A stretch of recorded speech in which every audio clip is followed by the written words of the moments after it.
সবার আগে দেশ, তারপরে পরিবার পরিজন। এই মন্ত্রের দীক্ষা নিয়েই ভারত পাকিস্তান যুদ্ধের আবহে ভারত মাতাকে রক্ষা করবার জন্য কয়েক লক্ষ ভারত মায়ের বীর সৈনিকরা বাবা মা স্ত্রী সন্তানদের ছেড়ে পাকিস্তানি সৈন্যদের সামনে বুক চিতিয়ে লড়াই করছে। আর একদিকে কিছু মানুষ ভারতে বাস করে ভারতের খেয়ে অন্য দেশের জন্য তাদের ভালোবাসা উপচে পড়ছে। তারা ভারতীয় সৈন্যদের বাড়িতে হুমকি দিতে পর্যন্ত ছাড়ছে না। কেন বলছি এই কথা? শুনলে অবাক হয়ে যাবেন। জানা যায় শান্তিপুরের ঘোড়ালিয়া এলাকার বাসিন্দা বিশ্বজিৎ নাগ। তিনি এক বিএসএফ জওয়ান। তিনি যখন ভারত মাতাকে রক্ষা করবার জন্য ত্রিপুরা বর্ডারে নিজের জীবন বলিদান দিতে প্রস্তুত, আর সেই সময় সেই জওয়ানের বাড়ির উঠোনেই কিনা পড়ল হুমকির চিঠি। আজ সকালে উঠেই ওই বিএসএফ জওয়ানের স্ত্রী তাদের উঠোনে দেখতে পায় একটা কাগজ লেখা চিঠি পড়ে আছে। ওই বিএসএফ জওয়ানের স্ত্রী অভিযোগ, ওই চিঠিতে লেখা ছিল পাকিস্তানের জয়, বাংলাদেশের জয়। ত্রিপুরায় বাংলাদেশিদের আটকেছে, বাড়িতে একা আছে। আর এই চিঠি পড়ার পরেই আতঙ্কিত হয়ে পড়েন বিএসএফ জওয়ানের স্ত্রী। বিএসএফ জওয়ানের বাবা মা দুজনেই বর্তমানে চিকিৎসা করাতে গুজরাটে রয়েছেন। ফলে বাড়ি ফাঁকা, ছোট সন্তানদের নিয়ে একা রয়েছেন তিনি। আর এই হুমকি চিঠি পেয়েই ভয়ে কুঁকড়ে গেছেন বিএসএফ জওয়ানের স্ত্রী। এই ঘটনার পরেই তিনি শান্তিপুর থানায় লিখিত অভিযোগ দায়ের করেন। লিখিত অভিযোগের ভিত্তিতে ঘটনার তদন্ত শুরু করেছে শান্তিপুর থানার পুলিশ। এই ঘটনার পরে শুরু হয়েছে রাজনৈতিক তরজা।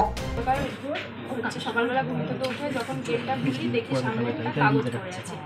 আমি প্রথমে ভেবেছি যে আমাদের বাড়িতে ছোট বাচ্চা আছে, তারা হয়তো এই কাগজের টুকরো ফেলেছে। আমি ওর জন্য পুরো ঝাড়ু মেরে ফেলে দেওয়ার পর যখন ওগুলো ফেলতে যাই তখন কিছুটা ভাঁজ থেকে লেখা দেখতে পেয়ে আমি পুরো কাগজ তাদের লেখা ছিল পাকিস্তানের জয়, বাংলাদেশের জয়, ত্রিপুরাতে আছে বাংলাদেশি আটকাচ্ছে, বাড়িতে বউ একা আছে। আচ্ছা, স্বামী কি কেউ কিছু কাজ করে? হ্যাঁ, আমার স্বামী বিএসএফে আছে। আচ্ছা, কোথায় পোস্টিং আছে? ত্রিপুরাতে আছে পোস্টিং। কি মনে করছেন এটা আপনাদের বাড়িতে পাঠানোর উদ্দেশ্য কি? আমি বুঝতে পারছি না যে এটা কেন পাঠিয়েছে কিংবা কে পাঠিয়েছে, কিন্তু এই কাগজটা নিয়ে একটু ভয়ও লাগছে যে এরকম। আপনি বাড়িতে কি একাই থাকেন? হ্যাঁ, আমি একাই থাকি। আমার শ্বশুর শাশুড়ি চিকিৎসা সূত্রে গুজরাট আছে। সেটা কি আপনাদের এই চিঠিটা যেটা পাওয়া গেছে সেটা কি বাড়ির মধ্যে, ঘরের মধ্যে, ওই দরজার কাছে, বারান্দার কাছে? কি মনে করছেন কারোর সাথে শত্রুতা ছিল? আমি এটা বুঝতে পারছি না যে কে এটা করেছে, কিংবা আমাদের পাড়ার মধ্যে সেরকম সম্পর্ক নেই যেটা কেউ সেরকম ভাবে ফেলবে। আমি এটা বুঝতে পারছি না যেটা কি করে আসবে। আচ্ছা, আরেকটা প্রশ্ন রাখবো, আপনার স্বামী কতদিন ধরে কাজ করছে সেনাবাহিনী? কোথায় পোস্টিং আছে এখন? এখন ত্রিপুরাতে আছে। এটা তো একটা স্বাভাবিক ব্যাপার, আমাদের হাজব্যান্ড সেনায় কাজ করে, এবার আমরা সেখানে আমরা বাড়িতে আছি একটা ফৌজের। আমরা সেক্ষেত্রে পুলিশ প্রশাসনকে জানিয়েছেন? হ্যাঁ, আমরা জানিয়েছি। কালকে পুলিশ এসেছিল, আমাদের সাহায্য করেছে, বলেছে কোনো অসুবিধা হলে করে জানাতে, আপনাদের আশ্বস্ত করেছে যেরকম? হ্যাঁ, পুলিশ আমাদের আশ্বস্ত করেছে। গতকাল সকালবেলা ঘুম থেকে উঠে আমার বৌমা আমার ভাইয়ের বউ, বিশ্বজিৎ নাগের বউ, ঝাড় দেওয়ার সময় একটা কাগজ পায়। তাতে চিঠি আকারে সেটা লেখা ছিল বাংলাদেশের জয়, পাকিস্তানের জয়, ত্রিপুরায় বাংলাদেশি আটকাচ্ছে, বউ বাড়িতে একা, এরকম একটা কাগজ লেখা পায়। সেটা আমাকে দেখায়, আমি ভাইয়ের সাথে কথা বলি। ভাই বলেন যে থানায় একটা ডায়েরি করতে। তা আমরা গতকালকে থানায় ডায়েরি করতে গেছিলাম।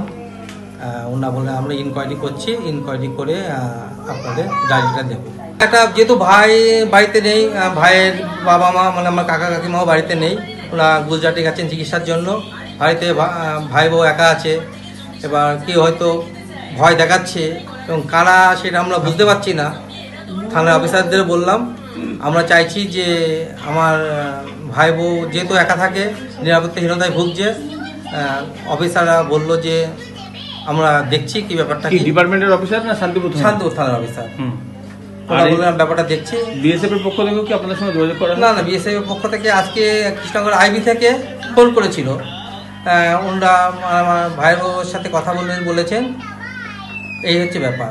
ব্যুরো রিপোর্ট, আরং নিউজ, নদিয়া।